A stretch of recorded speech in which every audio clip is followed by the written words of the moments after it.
Hello, everyone. If you like what I'm doing here, please consider subscribing, liking, and commenting. It would really help the channel out quite a bit. Thank you very much.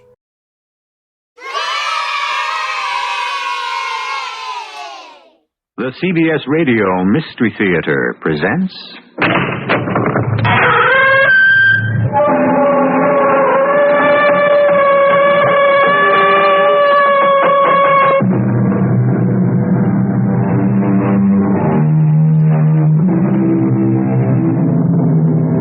Come in. Welcome. I'm E.G. Marshall. It might occur to you that since I live so much in the world of the macabre, I could become jaded. Nothing could be further from the truth. For the deeper I delve into Satanism, the occult, the mystical history of the past, the more I realize how little I know, how much is yet to be revealed. An example, this tale, a quiet and unassuming one, but filled with such brooding and haunting terror that I'm sure you will share it with me. I love you, but we are of different faiths. To hell with faith and church. I will still make you mine. You never can. Never in this world. And in the next. If I cannot have you alive, no one shall. Dios, forgive me for what I do. Oh, don't. Too late. But not you. The God of Jesus' faith will ever forgive you.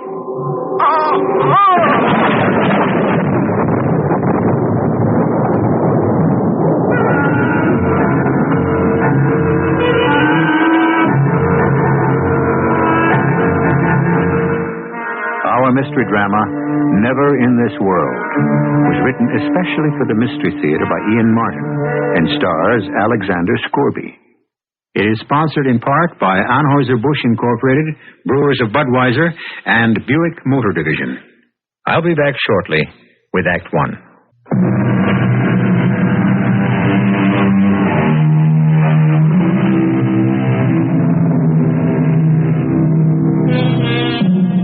According to legend, if a man walked withershins about a church, he would walk right into the arms of the devil. The word withershins is of Gaelic derivation and means to walk contrary to the path of the sun, or counterclockwise. This is the story of an American of Scottish background who, on an idle fancy, challenged the legend at the beginning of this century and stirred up old ghosts from 2 centuries before. Oh, there, girl. Steady on now. All right, Mr. Blodgett. You and Martha handle the bags. Yeah, I'll take care of that, Miss Campbell. Now, take my arm, David, and step down carefully. Oh, don't be foolish, Lucy. I can manage by myself. After the siege you've been through, right at death's door. I only had the influenza. That was months ago. Followed by what amounted to a nervous breakdown. That's why we're up here again. Dr. Chambers is an old fusspot. Oh, nervous breakdown. Just plain debilitation, dehydration. But no matter. I'm grateful to him just the same. Oh, smell that good New Hampshire air. Never mind smelling it. Feel it. Chilly as always. You get right in the house. In good time. First of all, a little walk. I think I'll stroll on down and see how Ephraim weathered last winter. But that's nearly a mile's walk. Oh, just a stroll. Now I'm back in the country. It's good to stretch my legs after being pent up these last years in the city. You walk slowly, you hear? And be sure to be back here for dinner on time. You know I don't like to be kept waiting. Yes, dear, I know. Married 24 years to a good woman. No doubt about Lucy being that. She reminds me of it often enough. A placid, uneventful life. Successful business. 1 child, the delight of my life. The rest of it, floating along in a rut, like an autumn leaf on the muddy waters in a wheel track. 50-ish, fattish, and feverish after my first brush with death. Yes, I found I didn't have to be told to walk slowly. I had to. On my way to see my old friend, the Reverend Ephraim Bean. Come in. And behold, I come quickly. Revelations chapter 22, verse 11, I believe. The Right Reverend Ephraim Bean at your service. Don't tell me I've changed that much. Bless my soul, my sight is getting to be a caution. Now, where are my spectacles? Try your forehead. Oh, yeah. David Campbell by Toffet. Is it not? It is indeed. Well, come in, man. Oh, I see. You look in the pink. Sit you down, and I'll refresh you with a glass of cider. And you must tell me all. Not much to tell. A long bout with influenza. 'Tis a plague on the whole country this year. Here now. You'll have a glass. It looks just the ticket. But tell me about your illness. The influenza epidemic this year, the good Lord knows, has been widespread and virulent. Virulent enough in my case. I'd like to have carried me off, but for some last moment's strength I gathered somewhere and so got my reprieve. Oh, tell me, when was its onset? The day after New Year's. Good heavens. Mm-hmm. And it's lasted all the way now into August? Well, the germ itself was brought under control months ago and finally washed from my system. But a curious aftermath, a kind of disease, or if you want, unease of the mind afflicted me. The medical term of choice, I suppose, would be a nervous breakdown. Well, my good friend, I'm glad you returned. We must shake these shadows from the corner of your soul. If they still persist. Well, I put as good a face on it as I can, but... Yes, Ephraim, they do persist. But something even more than that. Some inner voice called me back, here. For what? I don't know. Shall I tell you what haunts and tortures me? And why I was so glad that Lisbeth was not to come? Because I don't know whether it is for good or evil. I only know it must be. Remember Isaiah. Woe unto them that call evil good, and good evil. No, that's not what I said. Not in so many words. But look deep in your heart, David, and ask yourself if somewhere, somehow, the thought is not there. Walking back from the Reverend Bean's on that early August afternoon, I thought long and deeply, trying to find with his suggested key some door to unlock my long depression. But neither then nor on succeeding walks, longer and longer as I grew stronger, could I find an answer to the strange call which tugged at me, but gave me no intimation which way to follow and find the answer. But where do you go on these long rambles of yours? Oh, nowhere in particular. I just like to walk, to listen to the drowse of the bees and feel the wind in my face. The wind. Oh, yes, first thing we know, you'll be back with the influenza again if you don't stop exposing yourself to the chill. I doubt it. That's past. You're still determined to go off on this jaunt today? Well, yes. Now I feel strong enough. I've always wanted to go back up to the Devil's Glen. Oh, so many happy times there with Lisbeth when she was a child. Well, you have your lunch all packed up that Martha made for you. Yes, Lucy? Now, don't dilly-dally till too late. Martha says her rheumatism is acting up, and that means a thunderstorm is on the way. It was a glorious Sunday afternoon, and after lunching at the Devil's Glen and basking a while in happy old memories, I was tempted to walk just a little farther up a trail I'd never taken before. I followed the stream a little, and then the trail bent into the woods. All of a sudden, I broke from the trees into a clearing, in the center of which stood the ruins of an old church and a weed-covered graveyard beside it. After pottering around, reading some of the weathered headstones, this cursed whim struck me. I'd not been to church that morning, and on an impulse, as if obeying some order from beyond imagining, before heading for home, I was driven to circle the church twice with the shins. Perhaps recalling some ancient dare as a boy that I'd refused to take because of legend. No danger befell me, except that I was suddenly swept by a wave of exhaustion. With a sigh, I sat on a little bench, stretching out my legs, and I found that my feet were resting on the edge of a flat tombstone. I could barely make out the legend. José Ribeiro. These bones lie here in an alien land, the life struck down by mine own hand. With heavy-lidded eyes, I tried to trace the date etched in Roman numerals, but a great crack across the stone obscured some of the characters. And besides, by that time, I found myself asleep. Dear Jose, I cannot. Never. You must. You love me. I love you. But we are of different faith. To the devil with faith and church. I will still make you mine. You never can. Never in this world. Then in the next. If I cannot have you alive, no one shall. Dios, forgive me for what I do. Oh, no. No, don't. No. It's too late. It's not you. That God of Caesar face will ever forgive. No, my...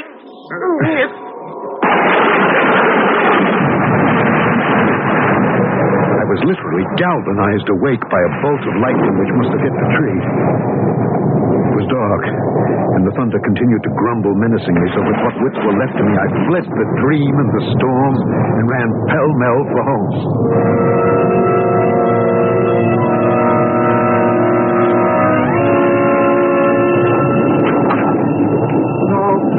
Letting myself in, I could hear my wife hectoring poor Martha in the kitchen about something. Gratefully, I stole upstairs, leaving my dripping greatcoat in the hall. I shut my bedroom door behind me, locking it with some strange reflex. I found a match not too wet to strike, and fumbled with cold fingers to light the lamp. I trimmed the wick, and I put the chimney back. Then I turned up the lamp and checked my pocket watch. Still time for dinner. At least Lucy could not complain of that. Now, holding the lamp, I crossed to the mirror and... Oh! God in heaven! Who was that? That dark, fierce, lean, and saturnine face of a stranger whose eyes burned into mine as he looked back at me from the mirror. Who indeed? Dark? Lean? Certainly not the reflection of red-haired, melancholy, but gentle David Campbell. Who else, then? And why? And how? Can a childish superstition about rounding a church the wrong way really raise up the devil? I'll return shortly with Act 2.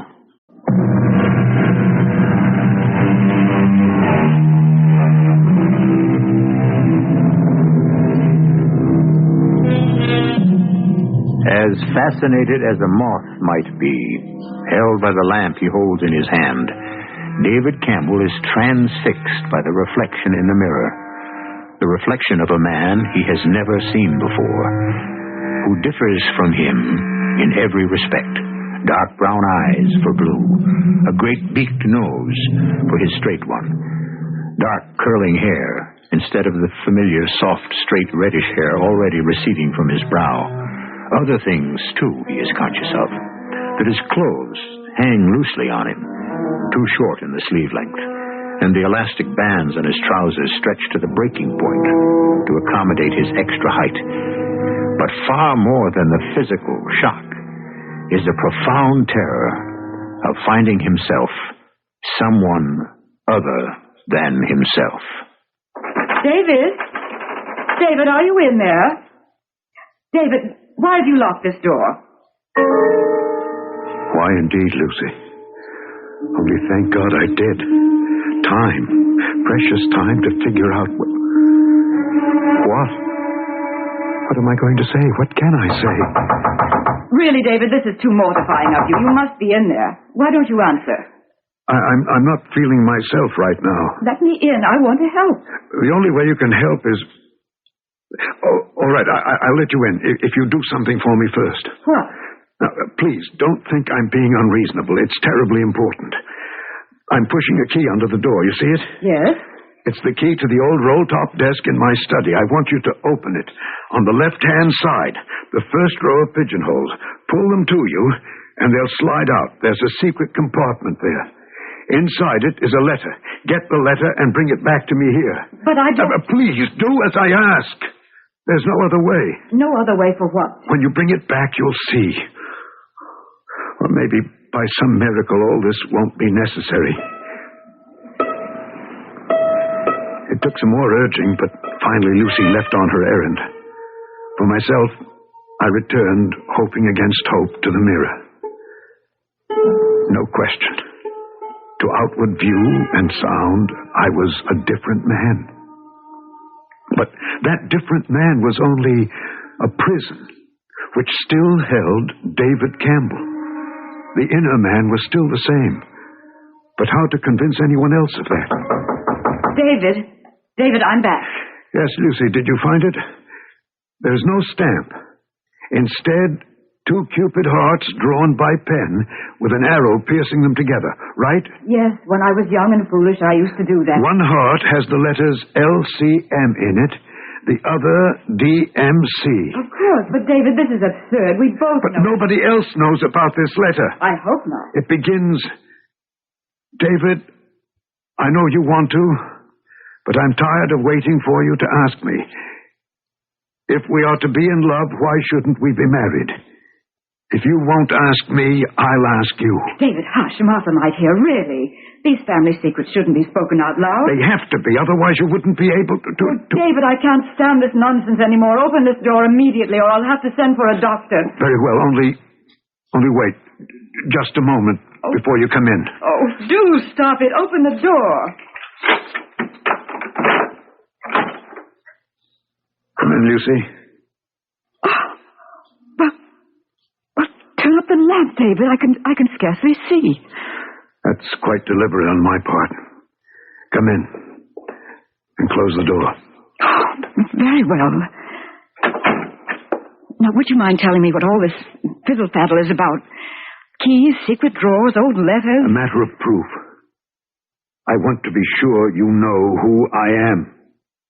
What's the matter with your voice? Have you caught cold in the rain? I might say I've caught a devil by the tail. Or perhaps the other way around. I think I'd better get the doctor. I think you'd better wait first. For what? For what I'm about to show you. When I turn up the lamp, just remember that I am David as I turn up the lamp and let you see. Oh, no. No, Dave, no. Oh, no, David, what can I say? I don't know. Whatever you feel would be best.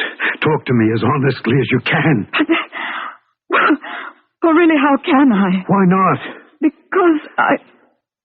Because now that you face the actuality, you're not sure, are you? You're not sure it's me. Well, how can you blame me? I mean... Don't leave this room. Stay where you are. Don't you dare make a move toward me, or I'll scream the house down. We're not alone, you know. Your brother George and his friends are all downstairs, and Mr. Blodgett, the gamekeeper with his gun... It's all right, Lucy. I don't blame you for being scared and very brave at the same time. But the lies are not necessary. They're not lies. The house is full of... Besides us, there is only poor old Martha. My brother George has been dead for 5 years. Blodgett runs the general goods store and lives well over half a mile from us. And I am no stranger, no matter how I look. I'm your husband of 24 years. 25, come this November 23rd. No matter how I look. Oh, what What are we going to do? Now, darling, don't worry too much about me. Some way we'll find a way to straighten things out. I'm not worried about you. Somehow you brought this on yourself. I mean, what are we going to do, Lisbeth and I? What on earth can we say to people? How can we live this down? I think there are more serious problems here to be considered first. I'm not capable of solving them. You need a doctor or perhaps a minister. I'm going to make up the spare room where you can sleep tonight, whoever or whatever you are. Then I'll bring your dinner up to you. And tomorrow, first thing tomorrow, I'm going to the Reverend Bean and tell him everything. Maybe he can make heads or tails of it. I can't.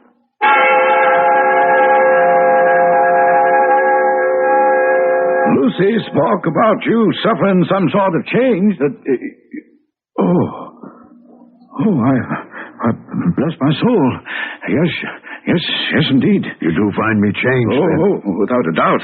I'm rather sorry. I thought to bring my spectacles for once. Do you recognize me by any chance? Not while I wear these. I think I shall remove them, and the shock will be less profound, David. And you do believe I am David? I am a man of faith. But my looks, my voice... A shock, I admit, when seeing all too clearly. Yes, David, I accept you for who you are. But how can you? Because you asked me to. Tell me, how have you suffered this change? I could feel the sting of tears behind my stranger's eyes at the simple kindness of this good man's faith and his friendly trust.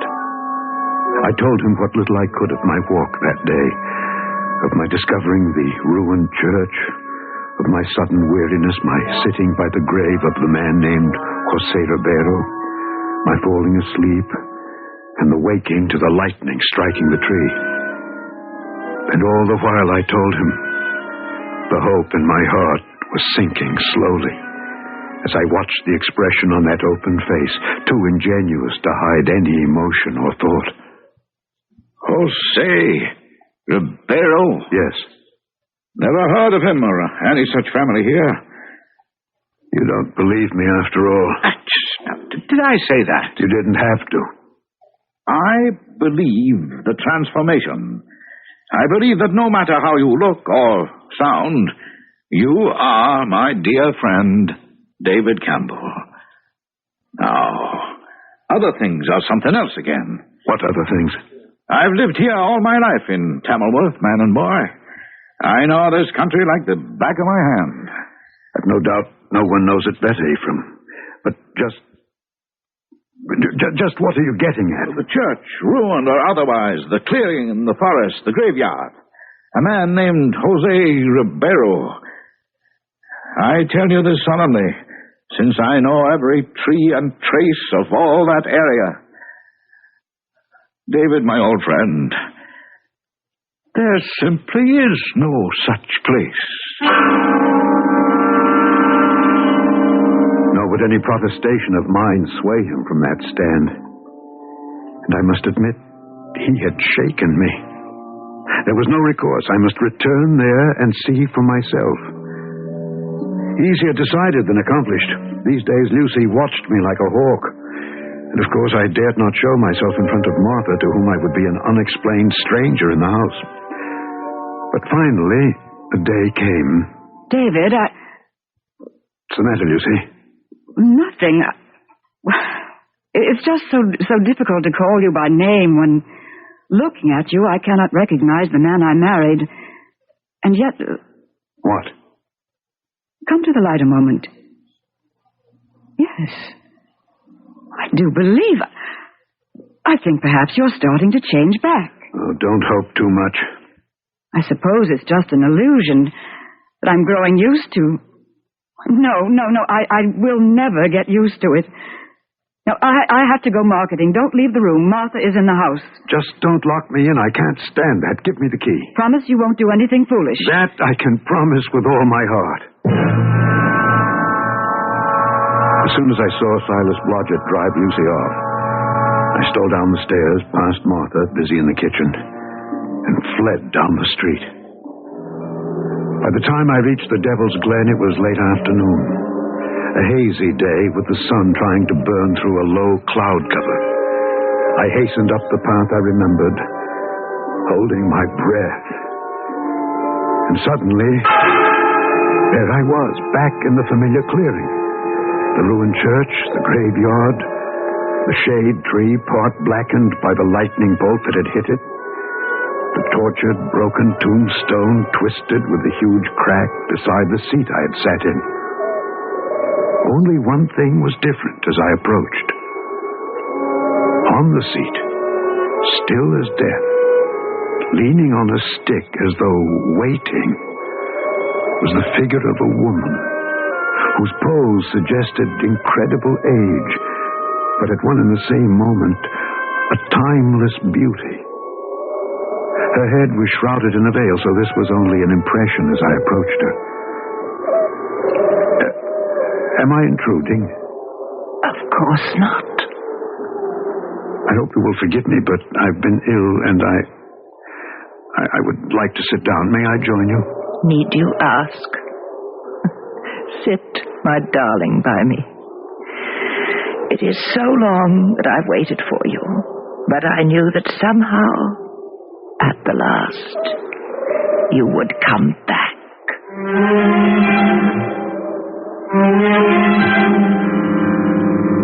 Fantasy or reality? An actual meeting in an actual place? Or some strange fixation of the mind? And if so, on whose part? David? Or the woman who turns, casting the veil aside, a face that is at once as lovely as it is ancient?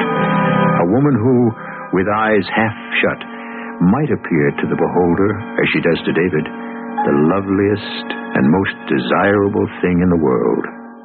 I'll return shortly with Act 3.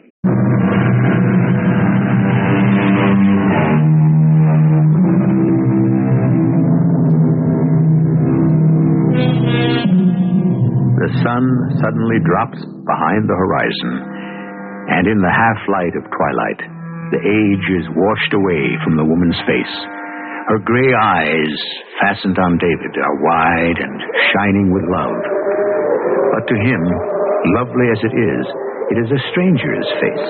Search his memory as he will, he cannot remember ever having seen it before, although the voice stirs some vagrant chord of memory. You know me? How can you ask such a question, Jose? My name is not Jose. Not yet, perhaps, but it will be. You think I look like someone you once knew? I know you do, but looks are unimportant. I know you are. You called me Jose, the man you think I am. Do you mean Jose Ribeiro? I mean Jose Ribeiro. The man who's buried in this grave? Who says he took his life with his own hand? Who took his life with his own hand, but who is no longer in that grave. Where is he then? Sitting beside me on this bench. Me? The living image. But only an image. Not the man, the being himself. Not yet. It takes time. No, you don't understand. I'm not the way I look. I'm someone else. My name is David Campbell. I don't look this way at all. If you don't want to look yourself, that can happen too. In time. Oh, it all takes time. But the moon is not yet at the full, and I cannot stay any longer. No, wait. There are so many questions I need to ask you. You mean David Campbell is the one who wants to ask the question? Of course, that's who I am. This Jose Rivera, I can't read the date on his tombstone, but he must have died a long time ago. Long.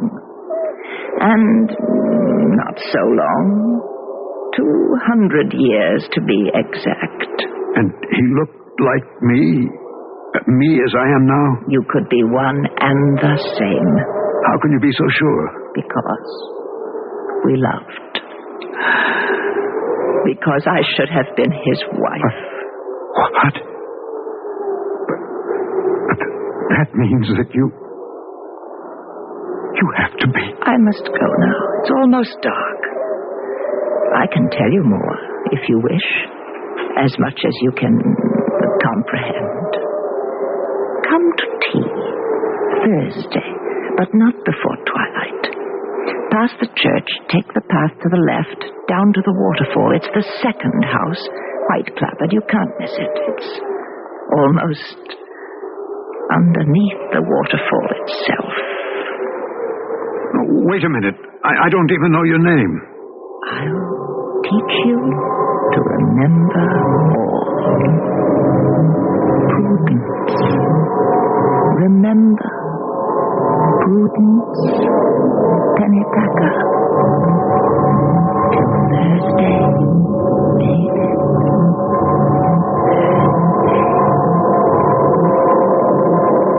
Prudence! Prudence!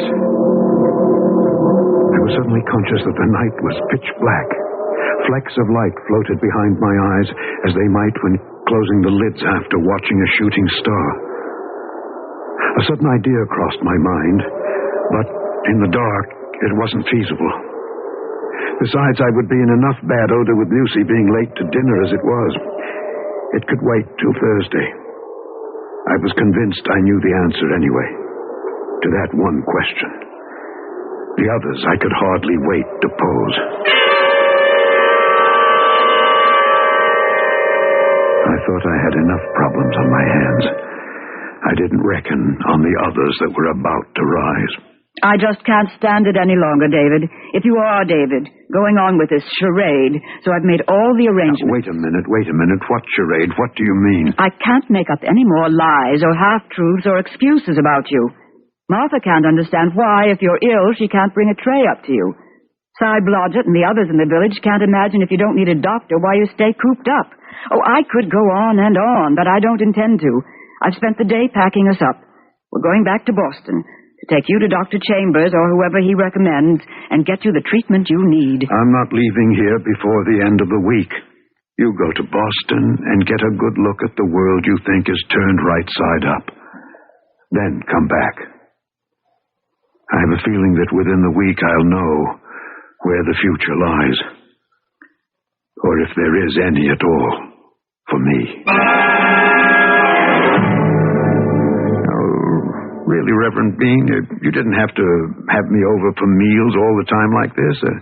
The idea was for your housekeeper to drop them off at my place. Well, she did. A couple of times. But it's easier this way and provides me companionship. Besides, I had to see you today in order to write a shocking piece of information I gave you. Oh, about what? Your ruined church and graveyard. Oh? I've been searching through our church records. Unfortunately, very scanty and full of gaps. But I find I was wrong. There was indeed a church, and I have no doubt a graveyard, on or about just such a site as you mentioned. How I could ever have missed its ruins myself, Probably so overgrown you could never find them. Well, then how could you? Because I was intended to find them. Hey, why you? If for no better reason than I walked about the church with the shins. With the shins? Yes. Yes. Ancient Gaelic Tom. Who with a devil his first compact begins. He first must traverse the church with the shins. Anonymous. Do you believe in the devil, David? Do we believe in God? If there is one, there has to be the other. I believe I've made an unwitting pact with the second. No, even granting that, you can still be saved. If you were indeed a kind of reincarnation of Saint Rebel, if I remember his name correctly. You do. Then more and more you are thrown off his influence and returning to yourself. Oh, David, I declare, the sun makes your hair seem full red again. and you're getting back your own nice, comfortable, roundy look. So there's still hope for me? Always has been. You say there was such a church, though, as I have described. Oh, dear me, yes. Built and established in 1695 by one Hiram Pennypacker. Pennypacker? A curious old name. Very common about these parts once. Still, for that matter. Well, now, you'll join me for dinner. No, Ephraim, good old friend, I think I will make out for myself this evening. Will I see you later? I'm not sure. I may decide to take a long sleep tonight. Lucy's due back in the morning. Then I'll be trotting along. I have a feeling of something undone. Have I forgotten anything? You've forgotten nothing. Not even me, who little deserved to be remembered. Goodbye, old friend. This was the Thursday, and for my own reasons, I must be early. As soon as Ephraim was gone, I headed for the Devil's Glen and beyond. I went first straight to the graveyard, in the glare of the sinking afternoon sun. It took me some time to find it. A simple headstone, with a simple legend. Prudence Pennypacker, 1765... 1789. But she is in her grave, and oh, the difference to me. That quotation from Wordsworth shocked me beyond belief. For the subject of his lament over a lost love was for a girl named not Prudence, but Lucy. From the grave, with a sense of urgency, I found my way down the path to the house beneath the waterfall, and to the girl who had been buried 200 years ago, and to the end of it all, I hoped, at last. You are late. Things have come up. There won't be time for tea. Not too late for some explanations. That depends on what you consider an explanation. Who was or is Prudence Pennypacker and Jose Ribeiro? What were they to each other? And where do we fit in? That's asking quite a lot. No, not in my mind. As far as I can discover, both you and Jose have been buried for 200 years. I'm still alive, even if I'm locked like a hermit crab in another man's shell. Where do I go from here? Or you? Or us? Or all of us? I can answer some questions. Jose was a very romantic Portuguese who fled a dictator king who was slaughtering the nobility. With his knowledge of languages and education, he became my father's secretary. Your father was the minister of the ruined church up the hill? Yes. Jose fell in love with me, and we wanted to be married, but we were of different faiths. The dream. What? The dream I first dreamt. Sitting on the bench by your lover's grave, before the tree, and for all I know, I was struck by lightning. Did he really murder you and kill himself? If I could not have him, I wanted to die for him, just as he wanted to die for me. Because of my father and my faith, I was buried in consecrated ground, but because he took his own life and was an apostate, Jose was buried in unhallowed ground. He was forced to wander forever, until he could find some other body not owned by the devil. I chose to share his exile, waiting for the moment when he could. And when I risked an old superstition and went about the church the wrong way, he entered into my life, my body. He took your body, not your soul. That is still yours to command. But is it so much to hold on to? Would you not rather come with me at last and forever, to love and be loved no matter who you are or what your name is? I want to, and yet I don't. I'm afraid. Maybe I can still find my way back to what I was. Well, go ahead. Try. Perhaps you can, if that's really what you want. But just remember, you can have it for only a brief moment. With me, it could be all eternity.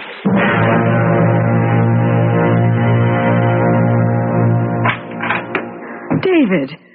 Oh, God, I've been so worried. Where have you been? To the edge of beyond. What does that mean? It doesn't matter. What brought you home so soon? Lisbeth, she was so worried about you. And I'm so glad now I came. Are you? Yes. You look wonderful. Your old self again, aren't you? Oh? Yes, Lucy. We must start building you up with right food and rest, right? Yes, Lucy. It's a positive miracle. You look exactly like yourself again. It's all over, isn't it, whatever it was? You're David Campbell again. Yes, Lucy. Just the way you always were. Yes, Lucy. Oh, I could look in the mirror, and there I was. Day by day, my looks had returned to exactly what I had been to begin with. What I had neither the heart to tell Lucy, or perhaps even face myself, was that as my physical form remade itself outside, so inside, my soul, my character, my personality, name it what you want, was bewitched out of itself. The passion, the anger and violent emotion that ran within me was almost more than I could restrain. And I knew it would never be satisfied till I had and owned Prudence. I would destroy everything for that. Lucy, Lisbeth, even myself. I was possessed. Damned forever.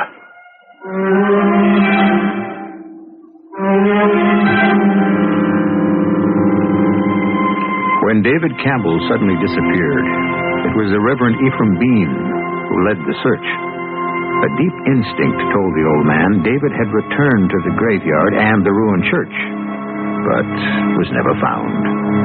What was found was David's body, floating in a pool underneath a small waterfall not far above the Devil's Glen. The body lies buried now in one of Boston's most exclusive cemeteries. The body, where the soul has gone, is another question entirely. I'll be back shortly.